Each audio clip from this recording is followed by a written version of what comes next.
కొంతమంది జీవితాలు ఎలా ఉంటాయంటే, ఈజిప్షియన్ పిరమిడ్స్ మీకు తెలుసా? ఈజిప్షియన్ పిరమిడ్స్, ఐగుప్తు పిరమిడ్లు అండి, ప్రపంచ వింతల్లో ఒకటి. రైట్. ఈజిప్షియన్ పిరమిడ్స్తో పాటు ఈజిప్ట్ వాళ్ళు చేసిన శవాలు కూడా మీకు తెలుసు కదా, మమ్మీలు.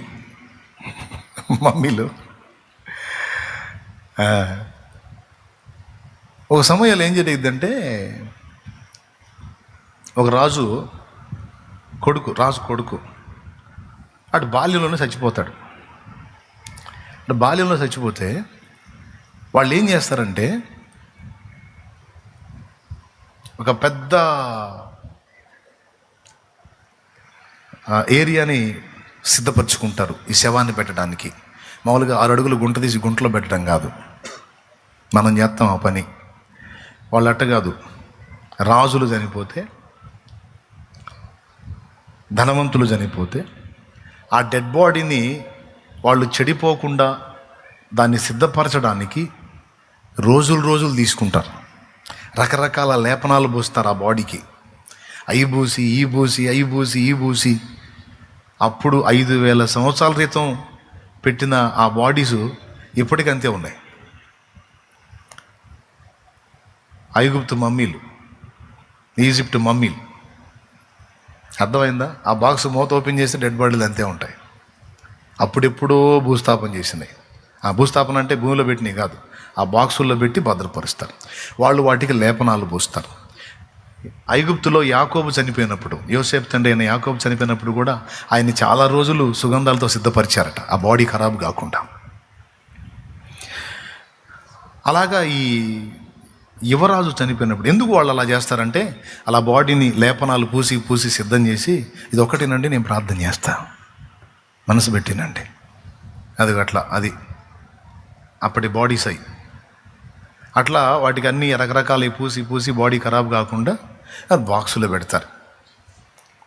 పెడతారు. పెట్టి ఏం చేస్తారంటే, ఆ బాక్స్ని ఒక ఏరియాలో పెట్టి అదంతా ఓపెన్ పెట్టేసి, ఆ ఓపెన్లో బంగారు, వెండి వస్తువులు, రకరకాలు అక్కడ విలువైన సంపద అంతా తెచ్చి అందులో పెడతారు. వాళ్ళ విశ్వాసం ఏంటంటే, ఆడు లెగుస్తాడు, లేచినప్పుడు ఇవన్నీ అడిగి ఉపయోగపడతాయని. మన వాళ్ళు తాగుబోతుళ్ళు సీసా పెట్టినట్టు తెలుసా మీకు? తాగుబోతుళ్ళది భలే సందడి ఉంటుంది చచ్చిపోయిన దగ్గర. వాళ్ళతో పాటు ఆడు తాగి చచ్చిపోయాడు. నాకు ఇట్లాంటి కేసులు చాలా తగిలినాయి. అప్పుడు సమాధి కార్యక్రమానికి వెళ్ళేవాడినిగా, అప్పుడప్పుడు డింకు మాస్టర్ కూడా తగిలేవారు. తాగి చివరాఖరిలో మారు మనసు పొంది బాప్తీసం పొంది ఇక అంతా వదిలేసుకొని దేవుడిని నమ్ముకొని బాప్తీసం పొంది ప్రభు పిలుపుని బట్టి చచ్చిపోతాడు అనుకో. ఆ సమాధి కార్యక్రమానికి మేము పోతే ఇళ్ళు వస్తారు మందుబాబులు వచ్చి, వాళ్ళ డైలాగులు ఉంటాయి. రే లేరా, రే ఇదిగో క్వార్టరా ఫుల్, లేరా అని లేపుతున్నాడు. లేవడు పొరపాటున వాడు లేస్తే ఇది తాగిందంతా దిగిద్ది. సరే, అది వేరే సంగతి. చచ్చిపోయి ఆ సమాధికి వెళ్ళేటప్పుడు గుంట తీసి ఈ బాడీని అందులో పెట్టేటప్పుడు వాడు అంటాడు, రే తెచ్చావా? తెచ్చారా, పెట్టురా, తలాపును పెట్టు, ఈ పక్క ఒకటి పెట్టు. ఎందుకంటే మధ్యలో వాళ్ళు లేచి ఎప్పుడన్నా తాగాలనిపించినప్పుడు తాగుతాడని. దానివల్లే చచ్చిపోయింది. అర్థమైందా? 70-80 ఏళ్ళు బతకాల్సినోడు ఇప్పుడు 30-40కి పోయాడు దానివల్లే. అయినా సరే ఆడు మధ్యలో లేచి తాగాలని, ఆడి శ్వాసం చూడు. మరి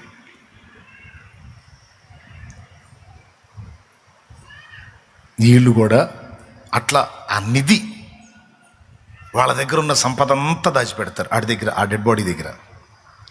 నీకు దాన్ని ప్యాక్ చేసి పడేస్తారు. అట్లాంటి నిధి కోసం ఈ పురావస్తు తవ్వకాలు జరుపుతారు. అలాంటి శాస్త్రవేత్త కూడా తవ్వకం జరిపాడు. తవ్వకాలు జరిపాడు. ఎక్కడుంది అతన్ని పెట్టింది? ఆ గుహ తెలుసుకుంటే, ఆ ఉనికి తెలుసుకుంటే, ఆ ప్రదేశం తెలుసుకుంటే ఆ సంపద అంతా వచ్చింది. పాపం 7 సంవత్సరాలు కష్టపడ్డాడు. 7 సంవత్సరాలు కష్టపడి తవ్వి దొరకలా. చివరికి ఆపేశాడు. తను యంగ్స్టర్గా ఉన్నప్పుడు ఆ పని చేశాడు. దాదాపు ఒక 30 ఏళ్ల ప్రాయంలో ఆ పని చేశాడు అనుకోండి. 30 ఏళ్ల ప్రాయంలో ఆ పని చేశాడు అనుకోండి. వర్కౌట్ కాలం ఆపేశాడు. ఇంకా అది అట్లనే అయిపోయింది, ఆ గుంట అలానే అయిపోయింది. ఇంకా ప్రదేశానికి వెళ్ళలేదు. తర్వాత మామూలు లైఫ్లోకి వచ్చేసాడు.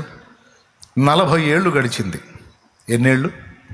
40 ఏళ్ళు గడిచింది. 40 ఏళ్ళు గడిచిన తర్వాత ఆయనకి కూతురు పుట్టింది. కూతురు పెద్దదైంది. కూతురు ఒకరోజు సంభాషణలో మాట్లాడుతూ, డాడీ నువ్వు ఫలానా దానికోసం రీసెర్చ్ చేసావు కదా, పరిశోధన చేసావు కదా, అది అక్కడే ఉందనేది చాలామంది చెప్తున్న విషయం కదా, మరి ఎందుకని నువ్వు తవ్వకాలు జరుపుదంటే 7 సంవత్సరాలు తవ్వించానమ్మా, ఏం దొరకలేదు అంటే, ఎంత డీప్లోకి వెళ్ళారు అని అడిగింది. ఎంత డీప్లోకి వెళ్ళాను, ఇంకొక అడుగు తవ్వించకపోయావా, ఒకవేళ దొరకవచ్చు కదా అని సరదాగా మాట్లాడి వెళ్ళిపోయింది ఊరక. ఇతని మనసులో పడింది అది. చాలా డీప్లోకి వెళ్ళాను, చాలా లోతులోకి వెళ్ళాను తవ్వుకుంటా, నిజంగా ఇంకొక అడుగు వరుస పెట్టి తవ్వితే ఎంత బాగుండేది, చూద్దాం, ట్రై చేద్దాం, ఇప్పుడైనా ఏం పోయిందని కొంతమంది పని వాళ్ళని తీసుకొని అదే ప్లేస్లో మళ్ళీ అడుగు లోతు పెట్టి మళ్ళీ తవ్వకం జరిపాడు. తవ్వకం జరిపితే కరెక్ట్గా అడుగు లోతు కింద అది బయటపడింది. అతన్ని పెట్టిన ఆ మమ్మీ ఉన్న ప్లేస్ బయటపడింది. ఇంకా పూర్తిగా కిందికి తవ్వారు. టోటల్ అదంతా ఆ గుహంతా బయటకు వచ్చేసింది. చివరికి ఆ గుహలో ఒక పక్క ఓపెన్ చేశారు. ఓపెన్ చేసి ఇతనే ముందు తల లోపల పెట్టి చూశాడు. లోపల అంత గోల్డ్ ఐటమ్, బంగారంది, అంత విలువైనవన్నీ దగ్గ మెరిసిపోతా ఉన్నాయి లోపల. అట్లాంటిది ఒక ప్లేట్ దొరికినా బాగుండి మనకు అనిపిస్తుంది కదా మీకు. దేవునికి స్తోత్రం కలుగును గాక. హల్లెలూయా. 1 కిలో వెయిట్ ఉన్న ప్లేట్ ఒక్కటి దొరికితే అప్పులన్నీ తీరిపోతాయి ప్రభు, అట్లాంటి దొరికేటట్టు చేయనని అనిపిస్తుంది కాదు. మనకు ప్లేట్లు అవసరంలా, దేవుడే కార్యం చేస్తాడు. దేవునికి మహిమ. తల లోపల పెట్టి చూస్తే అంత మెరిసిపోతా ఉంది. కాసేపు చూశాడు. తల లోపల పెట్టి పెద్దగా ఏడుస్తున్నాడంట. చాలాసేపు ఏడ్చాడంట. బయటికి ముఖం తీస్తే ఆయన కళ్ళన్నీ నీళ్లతో ఉన్నాయంట, ముఖం అంతా దారులు గారి ఉందంట. ఏడుస్తా ఉన్నా. సార్ సంపద దొరికింది, ఎందుకు ఏడుస్తున్నారని వాళ్ళంతా అడిగితే, దొరికింది కానీ దొరకాల్సిన సమయంలో దొరకలేదురా అన్నాడంట. దరిద్రునిరా, 30 ఏళ్ల ప్రాయంలో ఉన్నప్పుడు ఇంకొక అడుగు కొంచెం ఓర్చుకొని ఇంకొక అడుగు నేను అప్పుడే తవ్వుంటే ఇదంతా ఈ 40 ఏళ్ళు నేను అనుభవించేవాడిని. ఇక రేపో మాపో సస్తున్నాను నేను, ఇంకేం చేసుకోవాలి, అందుకే ఏడుతున్నాను రా అన్నాడంట. అంటే పిల్లలు ఉన్నారు, వాళ్ళు తింటారని కొంచెం గొప్ప ఆనందం ఉంటుంది, కానీ నేను పొందలేకపోయానని ఏడుపు ఉంటుందిగా, ఆ ఏడుపు అనుకోండి. కొంతమంది సైకాలజీ ఎలా ఉంటుందంటే, ఇంతసేపు ఓర్చుకొని తీరా దేవుడు మలుపు తిప్పబోయేటప్పుడు వీళ్ళు వేరే స్టెప్ తీసుకుంటారు. అర్థమైందా? చాలా కాలం నిరీక్షించి దేవుడు ఒక అద్భుతమైన మలుపు తీసుకోబోతున్న టైంలో వీళ్ళు వేరే స్టెప్ తీసుకుంటారు.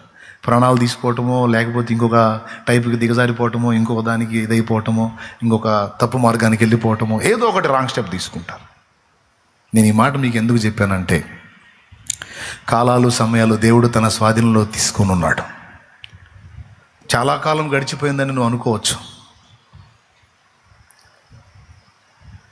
గడిచిపోయిన కాలాన్ని నువ్వు తేకపోవచ్చు, కానీ ముందున్న కాలాన్ని పొడిగించి నువ్వు ఆశించిన దానికంటే శ్రేష్టమైనటువంటి స్థితిని నీకు ఇవ్వగల సమర్థుడు దేవుడు. ఒకవేళ నేను అలా ఇవ్వను అని దేవుడు నీతో మాట్లాడితే అప్పుడు నువ్వు ఏ స్టెప్ అయినా తీసుకో. నీకు ఎప్పుడన్నా చెప్పాడా, నీ బతుకింతే, ఇది మారదు, దీన్ని మార్చడం నా చేత కాదు, నీ కర్మ ఇంత కాలాల్సిందే, నువ్వు ఇట్ట చావాల్సిందే అని నీకు ఎప్పుడన్నా ఫోన్ చేశాడా? ఫోన్ చేస్తే నువ్వు ఏదన్నా సావాలనుకున్నా, బతకాలనుకున్నా, ఆయన నీకు ఫోన్ చేస్తే ఆ స్టెప్ తీసుకో. ఇంత బతుకు ఇంటి వెనకాల తెచ్చినట్టు ఏమండి?